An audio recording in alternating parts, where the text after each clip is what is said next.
Shri Swami Samarth Austro remedies मध्ये आपले स्वागत आहे। आज आपण खूप महत्त्वपूर्ण विषय घेऊन आलो आहे, तो म्हणजे देवाजवळ दिवा का लावावा आणि कधी लावावा। सायंकाळ आणि कातर वेळ या दोघांमध्ये फरक असतो। दिवसाला एकूण 8 प्रहर असतात। यात दिवसाला 4 व रात्रीचे 4 प्रहर असे एकूण 8 प्रहर असतात।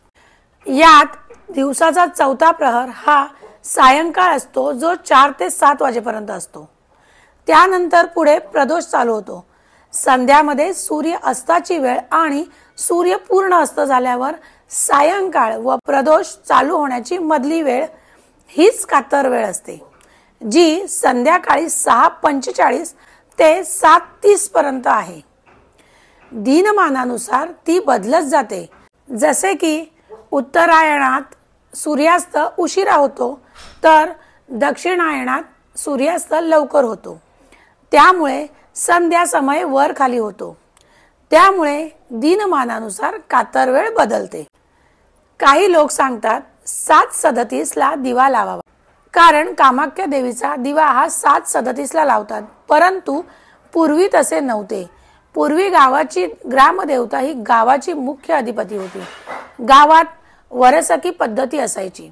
यात गावातील प्रत्येक घराला दिवस मोजून दिले जायचे। ज्याची वरसकी असेल तो सूर्य अस्त झाल्यावर ग्रामदेवतेच्या मंदिरात जाऊन दिवा लावत। दिवा लावल्यावर घंटानाद होत असे। घंटानाद ऐकताच सर्वजण आपापल्या घरात देवाला व तुळशीला दिवाबत्ती लावत। त्यावेळी ग्रामदेवतेला मोठा मानपान होता। ग्रामदेवताची दिवाबत्ती लावल्यानंतरच गावात प्रत्येक घराची दिवाबत्ती लागत असे। यामागचे कारण असे की ग्रामदेवता दिवाबत्ती लागल्यावर राखणदारासोबत फेरफटका मारते व ज्या घरात दिवाबत्ती लावली जाते तेथे वास करते। कातर वेळ होताच ईशान्य दिशेकडून लक्ष्मी घुबडावर बसून येते व अनेक रूप धारण करून जेथे दिवा लावणी होते त्या घरात प्रवेश करते। म्हणून तर घुबड पक्षी हा सुद्धा कातर वेळीच बाहेर पडतो। कातर वेळी घुबड दिसला की समजून जायचे लक्ष्मी आजूबाजूला अदृश्य रूपाने वावरत आहे। तुळस आणि लक्ष्मी दोन्ही एकमेकांच्या सखी आहेत। त्या कातर वेळी एकमेकांशी गप्पा मारतात। म्हणून कातर वेळी तुळशीजवळ दिवा लावला जातो। संध्याकाळी 6:30 नंतर केव्हाही दिवा लावावा। दिवा लावल्यावर घरातील सुवासिनीने दिवा लावला की घराचे मुख्य दार उघडून हातात हळद कुंकू घेऊन थांबावे, कारण लक्ष्मीला घरात येण्यासाठी आमंत्रण द्यावे आणि उंबरठ्यावर हळद कुंकू व्हावे। देवाजवळ आणि तुळशीजवळ दिवा लावून देव अन दिवा यांना नमस्कार करावा। सकाळी सूर्योदयापूर्वी आणि संध्याकाळी सूर्यास्तानंतर 48 मिनिटांच्या 2 घटिकांच्या या काळात संधिकाळ असे म्हणतात। संधिकाळ हा वाईट शक्तींच्या आगमनाचा काळ असल्याने त्यांच्यापासून रक्षण होण्यासाठी या काळात देवाजवळ तसेच अंगणातील तुळशी, वृंदावनातील किंवा घरात कुंडीत लावलेल्या तुळशीजवळ तिळाच्या तेलाचा दिवा लावावा। स्नान करून सूर्योदयापूर्वीच्या संधिकालात दिवा लावणे शक्य न झाल्यास स्नान न करता लावला तरी चालेल। तसेही शक्य न झाल्यास सूर्योदयानंतर लावावा। सूर्यास्तानंतरच्या संधिकालातही दिवा लावावा। खरे तर देवाजवळ दिवा 24 घंटे म्हणजे 24 तास तेवत असायला हवा। यज्ञामध्ये हवनासाठी तूप न मिळाल्यास वेळ प्रसंगी तिळाचे तेल वापरू शकतो, असे गुरुचरित्रात सांगितले आहे। दिव्यासाठी तूप किंवा तिळाचे तेल नसल्यास गोड तेलाचा दिवा लावावा। देवाजवळ आणि तुळशीजवळ दिवा लावून देव आणि दिवा यांना नमस्कार केल्याने घराभोवती देवदेवतांच्या सात्विक लहरींचे संरक्षण कवच निर्माण होते। त्यामुळे घरातील व्यक्तींचे वाईट शक्तीपासून रक्षण होते। देवतेच्या या कृपा कवचामुळे घराचे अन्य संकटांपासूनही रक्षण होण्यास सहाय्य होते। दिवे का लावावेत हे प्रथम लक्षात घ्यावे। हे लक्षात आले की मग आपोआपच दिवे कधी लावावेत हे लक्षात येईल. दिवे लावणे म्हणजे अग्नीस आवाहन करणे. सूर्य मावळल्यानंतर वातावरणातील प्रकाश व ऊर्जा दोन्ही कमी होते.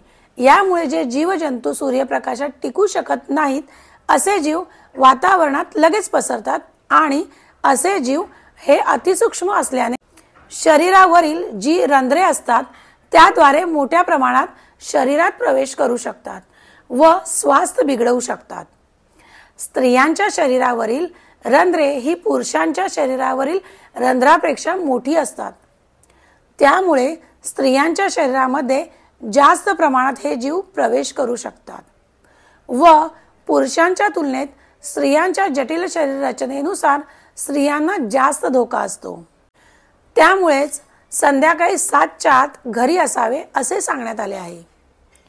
वातावरणात सूक्ष्म जीव असतात, त्यांना आळा घालण्यासाठी ऊर्जेची आवश्यकता असते. सूर्य मावळल्यानंतर ती ऊर्जा सर्वत्र दिवे लावून मिळवता येते, म्हणून दिवे लावावेत. तसेच प्रकाशाचीही कमतरता भरून निघते. सूर्योदय व सूर्यास्त या वेळेस वातावरणात अनेक बदल घडत असतात. यावेळी प्रचंड डिस्टर्बन्स असतो. या काळात ऊर्जेची आवश्यकता असते. त्यामुळे सूर्यास्तानंतर नक्षत्र दर्शन होण्याआधी पर्यंत दिवे लावावेत. तसेच हे दिवे तेलाचे किंवा तुपाचे असावेत. वातावरणामध्ये होणारे बदल व होणारी जीवजंतूची वाढ ही फक्त तेलाच्या किंवा तुपाच्या दिव्याद्वारे वातावरणात सोडले जाणाऱ्या लहरीद्वारेच थोपवली जाते. इलेक्ट्रिकल दिव्यांद्वारे निघणाऱ्या लहरींद्वारे थोपवली जाऊ शकत नाही. सायंकाळी संध्या करावी आणि देवाजवळ दिवा लावावा. याच वेळी अंगणात तुळशीजवळही दिवा लावावा. देवाजवळ लावलेला दिवा 24 तास तेवत असायला हवा. सायंकाळी दिव्याच्या वातीवर आलेली काजळी काढावी. सध्या बहुतेक जणांच्या घरात 24 तास दिवा तेवत ठेवलेला नसतो, त्यामुळे त्यांनी सायंकाळ झाल्यावर देवाजवळ दिवा लावावा. तिन्ही सांजेला घरात अन तुळशीजवळ दिवा लावल्याने घराभोवती देवतांच्या सात्विक लहरींचे संरक्षण कवच निर्माण होते आणि त्यावेळी वातावरणातील वाईट शक्तींचा त्रास होऊ नये म्हणून घरी थांबावे. तिन्ही सांजेला म्हणजेच दिवे लागणीच्या वेळी देवाजवळ आणि तुळशीजवळ दिवा लावल्याने घराभोवती देवतांच्या सात्विक लहरींचे संरक्षण कवच निर्माण होते. त्यामुळे घरातील व्यक्तींचे वातावरणातील वाईट शक्तींच्या संचाराम म्हणून शक्यतो दिवे लागणीच्या वेळेपूर्वी घरी यावे किंवा दिवे लागणीनंतर घरातून बाहेर पडू नये. बऱ्याचदा वाईट शक्तींचा त्रास हा तिन्ही सांजेच्या वेळी सर्वात जास्त प्रमाणात होतो. अघोर विद्येचे उपासक तिन्ही सांजेच्या वेळी वातावरणाच्या कक्षेत प्रवेश करणाऱ्या वाईट शक्तींना नियंत्रणात घेऊन त्यांच्याकडून वाईट कृत्य करवून घेतात. म्हणून तिन्ही सांजेच्या वेळीच मोठ्या प्रमाणात अपघात, हत्या होतात किंवा बलात्काराची कृत्ये, खून घडून येतात. या काळात कातर वेळ म्हणजेच त्रासदायक किंवा विनाशाची वेळ असे म्हणतात. तिन्ही सांजेच्या वेळी वातावरणात वाईट शक्तींचे प्राबल्य अधिक असते. त्यामुळे वायुमंडलातील या वाईट शक्ती मुलांचे मन आणि बुद्धी यावर आक्रमण करण्याची शक्यता अधिक असते. वायुमंडलात कार्यरत असणाऱ्या वाईट शक्ती रात्रीच्या काळात मुलांच्या मनात भय निर्माण करतात. तिन्ही सांजेच्या वेळी शुभं करोती म्हटल्यावर देहाभोवती संरक्षक कवच निर्माण होऊन वाईट शक्तीपासून रक्षण होते. तसेच देवाच्या आशीर्वादामुळे देहात कार्यरत असणारी शक्तीची स्पंदने 12 तास सूक्ष्मातून कार्यरत राहतात. मुलांच्या मनातील भीती दूर होऊन त्यांना देवाशी अनुसंधान साधता येते. तसेच मुलांमध्ये क्षात्र वृत्ती वाढण्यास सहाय्य होते.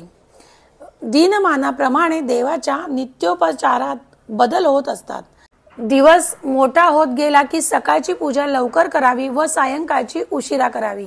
दिवस लहान होत गेला की सकाळची पूजा उशिरा करावी आणि सायंकाळची लवकर करावी.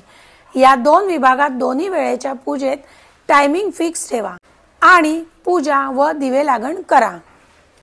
आता लवकर दिवस मावळायला लागलाय. भाद्रपद ते माघ दिवस लहान असतो म्हणून दिवे लागण लवकर करावी.